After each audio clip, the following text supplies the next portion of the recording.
Assalamualaikum teman-teman, dan yang terhormat dosen pengampu mata kuliah Aljabar Abstrak Bapak Rohmat, dan yang saya banggakan juga teman-teman sekalian. Perkenalkan dulu, kami dari kelompok 5. Saya sendiri Septianul Asmi dan teman saya Maharani Anissa. Kami akan menjelaskan atau memaparkan tentang relasi ekuivalen. Relasi ekuivalen di sini adalah sebuah relasinya atau sebuah himpunan S ke T adalah sebuah himpunan bagian dari S kali T. Jadi bisa dikatakan itu A berelasi dengan B jika relasi R-nya. Jadi tadi juga bisa dikatakan S adalah relasi dari T. Jadi itu bisa dikatakan juga relasi dari R-nya. Jika A, B itu pasangan yang berurutan merupakan anggota S kali T, maka ditulis A R besar B. Jadi nanti kalian akan menemukan A R besar B itu sama aja A relasi dari B itu sendiri. Jadi definisi dari relasi tersebut juga meliputi banyak relasi di dalam kehidupan sehari-hari, seperti ayah dari, lebih kaya dari, pergi ke sekolah bersama dengan. Sedangkan relasi-relasi dalam matematika misalnya itu sama dengan, anggota dari, dan sebangun dengan. Oleh karena itu, relasi adalah lebih umumnya adalah fungsi, di mana sebuah elemen dapat berelasi dengan banyaknya elemen atau tidak berelasi sama sekali. Dan biasanya itu seperti kurang dari sama dengan pada himpunan sebuah bilangan real atau himpunan bagian dari pada sebuah himpunan kuasa P X besar. Dan sebuah relasi pada himpunan tersebut sama dengan adalah sebuah relasi pada sembarangan himpunan S yang didefinisikan oleh himpunan bagian A, A adalah A anggota dari S besar dari S kali S. Maka dari itu relasi ekuivalen atau ekuivalen adalah sebuah relasi yang memiliki sifat-sifat yang lebih penting daripada relasi sama dengan. Bisa dikatakan ditarik kesimpulan di definisi 5.1, relasi itu pada himpunan S adalah relasi ekuivalen jika relasi tersebut bersifat itu ada refleksif, simetris, dan transitif. Dan kita akan menjelaskan nanti di sifat-sifat relasi ekuivalen. Yang pertama itu A, R besar, A kecil, R besar, A kecil, atau yang bisa dikatakan A relasi A untuk semua A anggota elemen S. Itu disebut refleksif. Yang kedua itu jika A relasi dari B, maka B relasi dari A, itu simetris. Yang ketiga jika A relasi dari B dan B relasi dari C, maka A relasi dari C. Itu yang dinamakan transitif. Sifat-sifat relasi ekuivalen. Refleksi, tadi kan saya sudah katakan relasi R pada himpunan A disebut refleksi jika anggota atau setiap A elemen A besar, maka A, A itu elemen R-nya. Relasi R pada himpunan A tidak refleksi jika A anggota atau A elemen dari A besar, tetapi A, A itu bukan anggota dari R besar. Contohnya itu kita bisa tahu A besar itu ada 1,1234. Itu adalah relasi A di bawah dengan definisi tadi di definisi 5.1. Relasi R itu ada anggotanya itu 1,1, 1,3, 2,1, 2,2, 3,3, 4,2, 4,3, 4,4 bersifat refleksi karena untuk setiap A elemen dari A besar, A, A itu elemen dari R besar, yaitu 1,1, 2,2, 3,3, dan 4,4. Yang kedua itu relasi R himpunan A tidak refleksi. Kenapa? Karena R besar itu 1,1, 2,2, 2,3, 4,2, 4,3, 4,4 tidak refleksi karena 3 bukan anggota A, tapi 3,3 itu bukan elemen R itu sendiri. Yang kedua itu simetris. Simetris itu dia kebalikan. Jadi kalau di sini dilihat di pertama ini relasi R pada himpunan A adalah simetris jika memenuhi. Jika untuk setiap A, B elemen R, maka B, A elemen R besar untuk A, B elemen A. Jadi dibalik aja, A, B itu elemen R, berarti otomatis B, A itu elemen R kalau dia simetris. Yang kedua itu relasi R pada himpunan A tidak simetris jika A, B elemen R besar, sedemikian sehingga B, B elemen R besar. Jadi dia dikatakan tidak simetris kalau kebalikannya itu bukan elemennya anggota itu sendiri. Yang ketiga, relasi R pada himpunan A sedemikian sehingga A, A elemen R dan B, A elemen R jika dan hanya jika A sama dengan B untuk A, B elemen A disebut antisimetris. Kenapa sih dikatakan antisimetris? Karena A sama dengan B, dia sama. Yang keempat, relasi R pada himpunan A asimetris atau tidak antisimetris jika memenuhi. Jika ada sebuah elemen berbeda A dan B sedemikian sehingga A, B elemen R dan B, A elemen R. Jadi dia elemennya beda. Contohnya kita pakai yang tadi, soal tadi A besarnya itu anggotanya itu ada 1, 2, 3, 4. Bersifat simetris. Jika A, B elemen R maka juga B, A elemen R. Yang pertama, relasi R himpunan dengan simetris berarti jika 1,2 dan 2,1 elemen R, begitu juga kebalikannya 2,4 terus kebalikannya 4,2, berarti otomatis dia elemen R, dia simetris. Jika tidak antisimetris itu 1,2 elemen R, 2,1 elemen R. Dilihat di sini A sama dengan B sama tidak?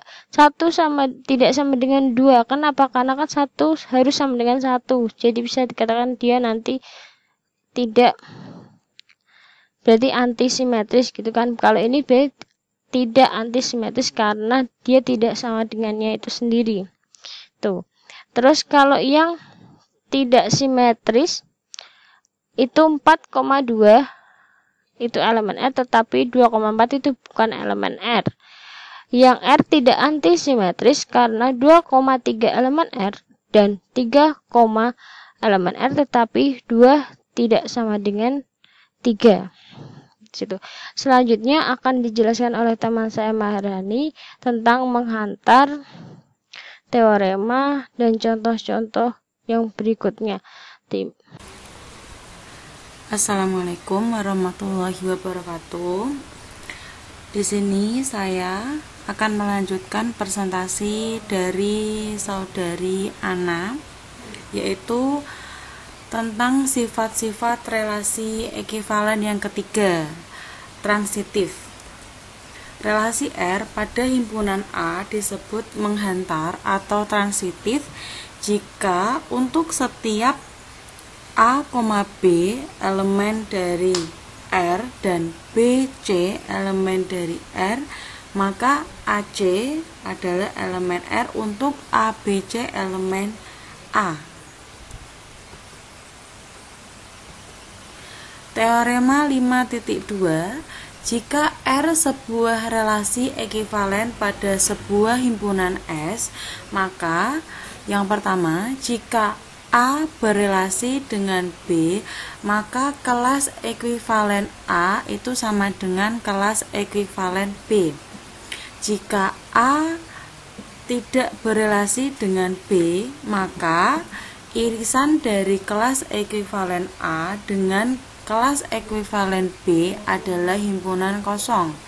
Yang ketiga, S dapat ditulis sebagai gabungan dari semua kelas ekivalen yang berbeda yang saling lepas. Untuk pembuktian dari teorema 5.2 bisa teman-teman baca di makalah yang kami share ya. Dan juga untuk masing-masing contoh sifat relasi ekuivalen sudah kami siapkan di makalah, bisa kalian baca dan lihat di filenya. Lanjut kita ke contoh 5.3. Misalkan ada himpunan A yaitu anggotanya 1, 2, 3, 4, 5 dengan relasi R yaitu sama dengan, maka R ya R adalah relasi ekuivalen himpunan A yaitu dengan kelas ekuivalen A itu sama dengan himpunan yang anggotanya 1. Kelas ekuivalen 2 sama dengan himpunan 2. Kelas ekuivalen 3 sama dengan himpunan 3 dan seterusnya ya. Nah, dari sini kita bisa menyimpulkan jika A, B elemen dari himpunan A, maka kelas ekuivalen A itu sama dengan kelas ekuivalen B atau irisan dari kelas ekuivalen A dan kelas ekuivalen B itu adalah himpunan kosong ya, tidak ada himpunan maksudnya tidak ada irisan dari kelas ekuivalennya. Contoh 5.4, misalkan ada himpunan A yaitu A, B, C, D, E. R adalah relasi ekuivalen pada A. Misalkan R itu mempunyai 2 kelas ekuivalen dan diketahui bahwa A berelasi dengan D, B berelasi dengan C, dan E berelasi dengan D. Tentukanlah R dalam himpunan tersebut. Nah, di sini karena R itu merupakan relasi ekuivalen, maka R mempunyai sifat reflektif, ya maksudnya ini reflektif, simetris dan transitif ya, sesuai dengan definisinya. Nah, tadi diketahui bahwa A berelasi dengan D, B berelasi dengan C, dan E berelasi dengan D. Nah, ini adalah untuk R yang refleksif ya, refleksif. Jika A berelasi dengan D, ini sesuai dengan yang diketahui ya.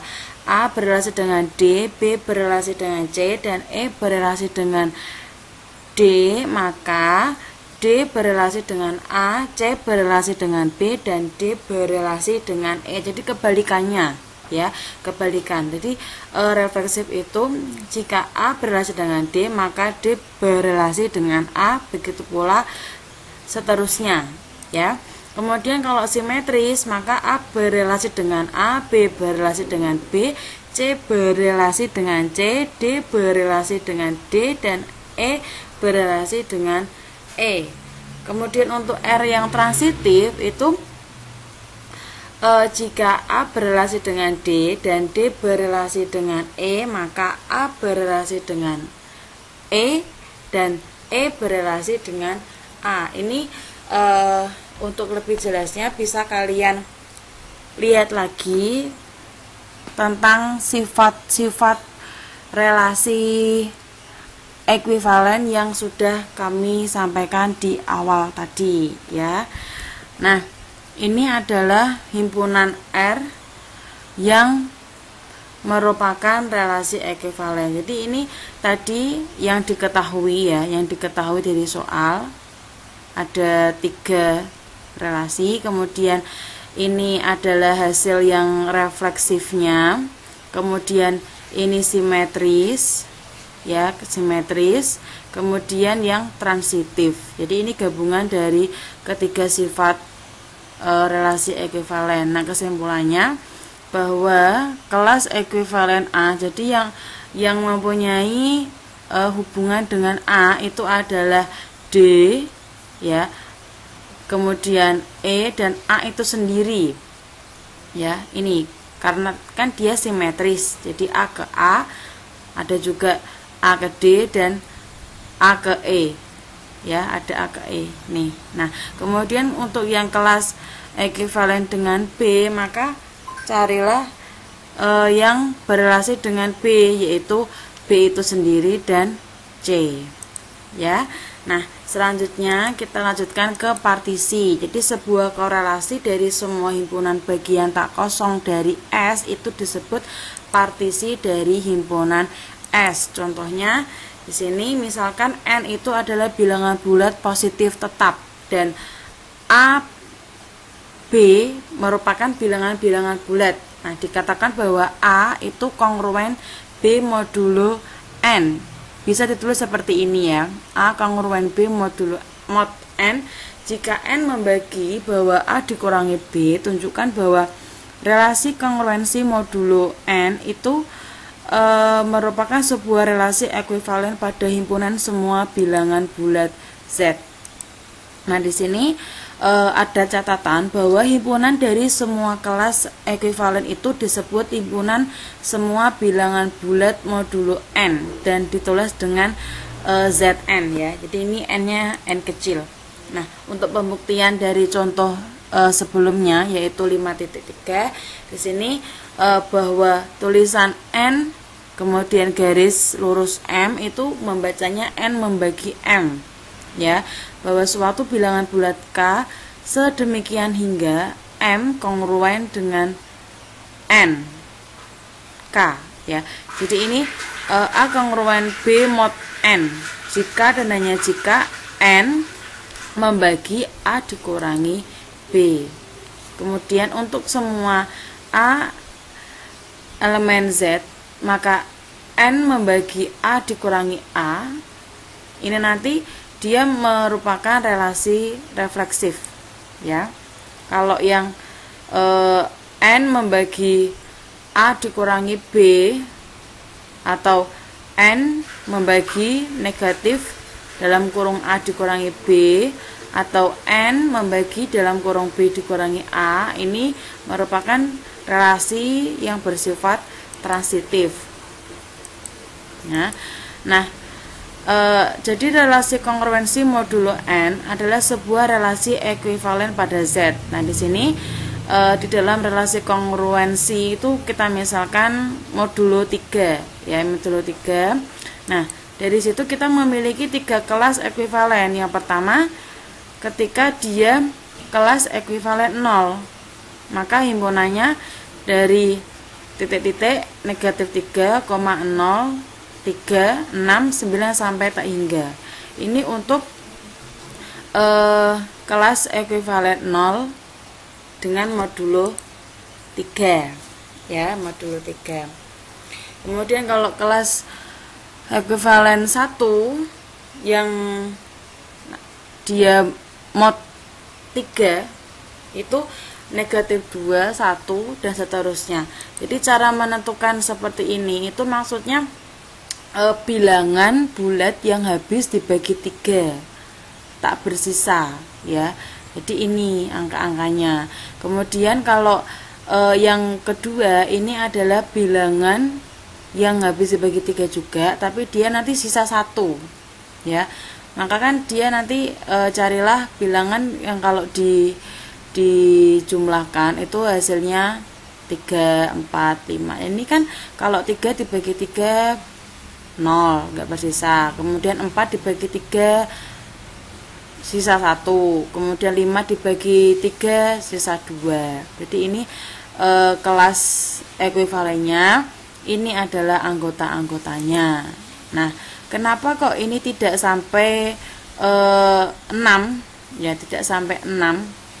Karena kalau sampai ke 6 itu kan sama halnya kembali ke ini, ke 3 ya, kan dia sudah masuk di dalam anggota untuk kelas ekuivalen yang 0. Jadi untuk sebarang kelas ekuivalen pada Z dengan relasi kongruensi modulo 3 itu haruslah satu di antara ini ya, di antara ini, sehingga Z3-nya yaitu kelas ekuivalen 0, 1 dan 2. Jadi secara umumnya untuk Zn seperti ini ya, N dikurangi 1 karena sembarang bilangan bulat modulo N dengan sisa pembagian apabila bilangan bulat itu dibagi oleh N ya.